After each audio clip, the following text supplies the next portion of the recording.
Welcome to Bridging the Gap from Knowledge to Action. I'm Amira, and today we're diving into the fascinating world of knowing versus doing. Joining me is Jamal, a cognitive psychology researcher. Jamal, thanks for being here. Thanks for having me, Amira. I'm excited to explore this topic with you and our listeners. Let's start with a fundamental question. Why is there often such a big gap between what we know and what we actually do? That's a great place to start, Amira. This gap, often called the knowing-doing gap, is a well-documented phenomenon in psychology and behavioral economics. Essentially, it refers to the disconnect between our knowledge or intentions and our actions.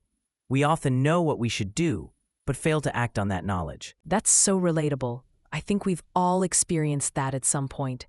Can you give us some examples? Absolutely. Think about health behaviors. We know we should exercise regularly and eat a balanced diet, but many struggle to consistently do so. Or in academics, students often know they should start studying early for exams, but end up cramming at the last minute. In the professional world, companies might know the best practices for innovation or customer service, but fail to implement them effectively. Those examples really hit home. So what's going on in our brains when this happens?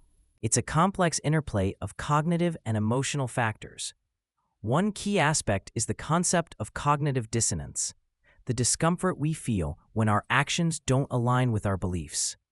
Our brains are remarkably good at rationalizing this discomfort away, which can perpetuate the gap. Fascinating. Are there other psychological factors at play?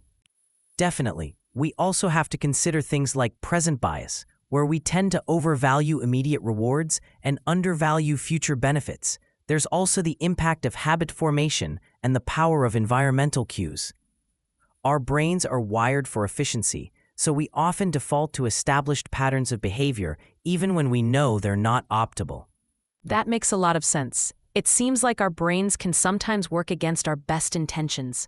So how can we start to bridge this gap? Great question. One effective strategy is implementation intentions, essentially making specific plans for when, where, and how you'll take action. Instead of just saying, I'll exercise more, you might plan, I'll go for a 30-minute run every Monday, Wednesday, and Friday at 7 a.m. That sounds like a practical approach. Are there other techniques that can help? Absolutely. Another powerful tool is habit stacking, linking a new behavior you want to adopt with an existing habit. For example, if you want to start meditating, you might plan to do it right after brushing your teeth in the morning. This leverages the strength of existing neural pathways to build new habits. I love that idea. It seems like it could make new behaviors feel more natural and less daunting. What about the role of our environment? Environment is crucial. We often underestimate how much our surroundings influence our behavior. Making small changes to your environment can have a big impact. If you want to eat healthier, keeping nutritious snacks visible and easily accessible while hiding less healthy options can nudge you towards better choices. That makes a lot of sense. It's like setting yourself up for success. Are there any other strategies you'd recommend? Another powerful technique is the use of accountability partners or systems. Sharing your goals with others and regularly checking in can provide external motivation and support.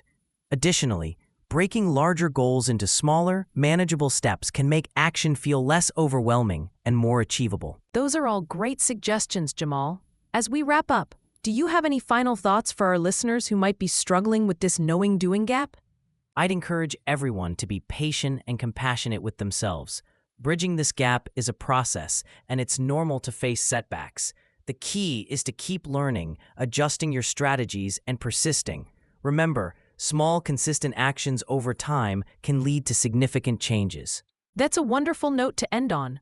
Thank you so much for sharing your insights with us today, Jamal. To our listeners, we hope this discussion has given you some valuable tools to start bridging your own knowing-doing gaps.